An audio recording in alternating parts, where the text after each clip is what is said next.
Hi, it's nice to finally meet you. Officially, I mean. What excellent questions. My name is Fake, and, well, I've been stalking you for some time, and I wanted your permission to kidnap you. You still look confused. Sit with me, please, and I'll explain a little better. That's fine, you don't have to sit. I understand your caution. I'm a stranger to you, so naturally you would be a little weirded out with me sitting on your bed asking to kidnap you. Just hear me out. You won't regret it, I promise. Thank you. You're so amazing. A perfect example of why I've been stalking you. You're just an amazing guy, and you're going to love the rest of our lives together. I'm getting ahead of myself. So, I want to start out by saying that I know almost everything about you.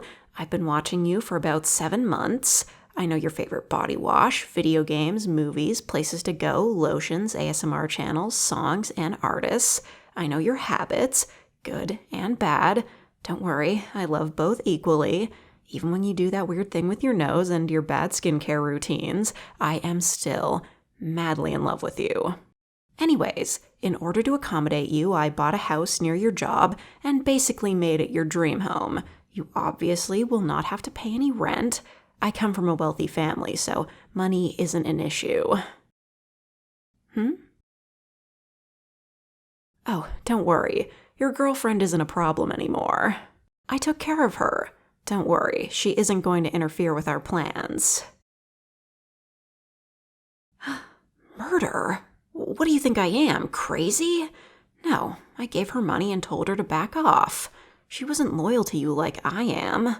We are going to have a talk about your judgment and character once we're settled into our new home. Aw, sweetie. I know you liked her a lot, but she was a bitch. She never treated you right. Always complaining even after you helped her out so much. She never appreciated what she had. That money is only going to last her so long, and when she realizes how amazing you are and inevitably crawls back to you, you will be mine, and she can back off. I'm getting ahead of myself again. I want you to be happy. I think you deserve happiness. I think that with me, you'll be very happy. As I said, I bought a house very close to your job. No more hour-long commutes just to get to work. Your family isn't too far away either, so you can stay in touch with the people you want to stay in touch with.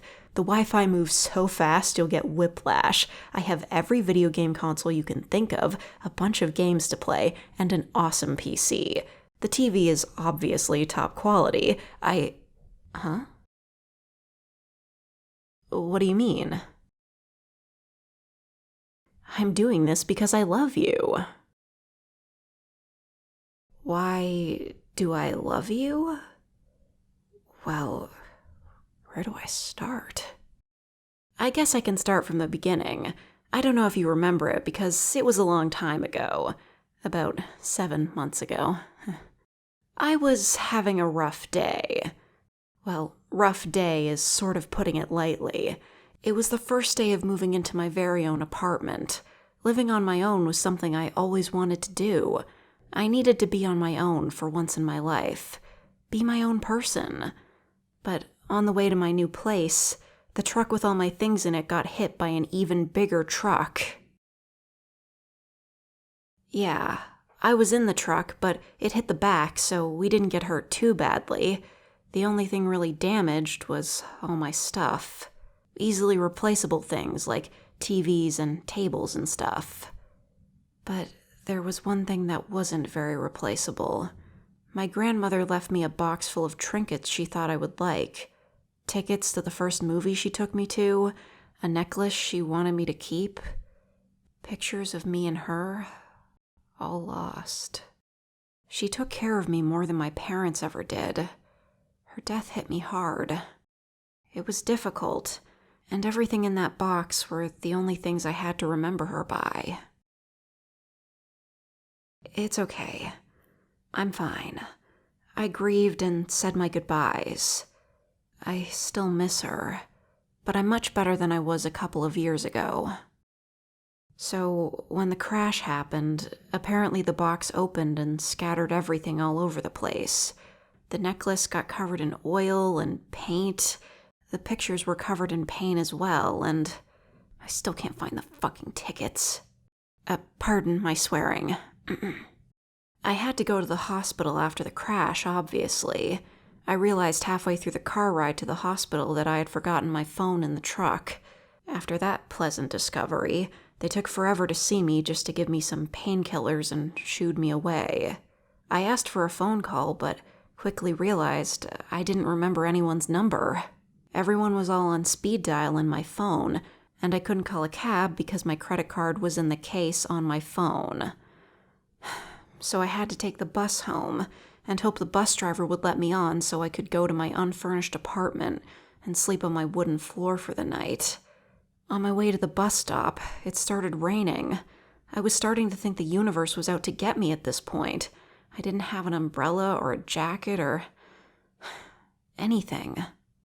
I started shivering waiting for the bus. That's when you showed up. It was like right out of a movie. You walked up to me and opened your umbrella. You asked me if I was okay, and I said I was fine, just a little cold. And then you took off your jacket and wrapped it around me. I started crying and thanking you because the day was just a nightmare. Then you hugged me, and I really needed that. That's when I got a good look at your face, and I was paralyzed. I couldn't move. You just made all of my worries fade away. All of my sadness disappear. You were telling me that everything was going to be okay, and I couldn't help but believe you. When the bus arrived, I didn't want to get on. I wanted to stay in your arms. Unfortunately, I had to go, so I let go and asked the bus driver to get on. But you stopped me and gave me some money. After asking me if I was going to be all right, I said yes and thanked you.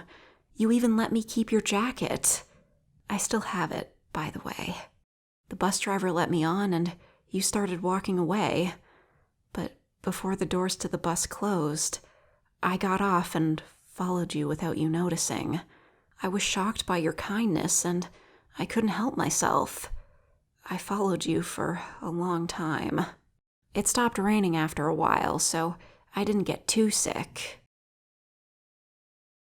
I know I should have asked, but I was shy and flustered, and I just really didn't want that day to be the only day I ever got to see you. I figured out where you lived, and I realized you weren't too far away from my apartment. Then I would visit every day to try and introduce myself. But I would always get too shy, and eventually I just started. Yes, stalking is the appropriate word I would use. I apologize if that creeps you out, but I only wanted to get to know you better. I admit I got really obsessed, and maybe I did some morally questionable things, but there's no justifying it. I am wrong for stalking you. And trying to kidnap you.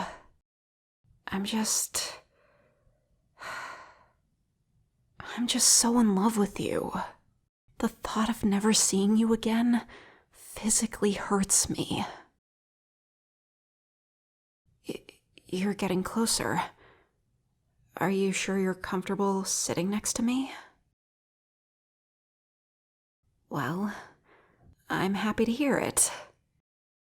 I haven't seen you this close up ever since that day at the bus stop. So, I also have a pool in the backyard. You don't care about all that stuff? I knew this plan wasn't going to work. Who wouldn't think this is creepy? Wait, what? You want me to kidnap you? You're really okay with it?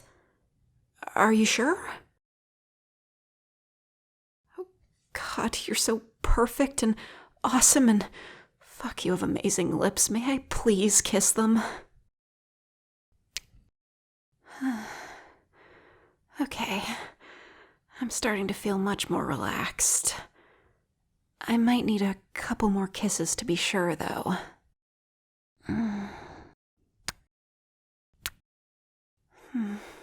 Much better. All right, let's go home. I hope you like it, sweetheart.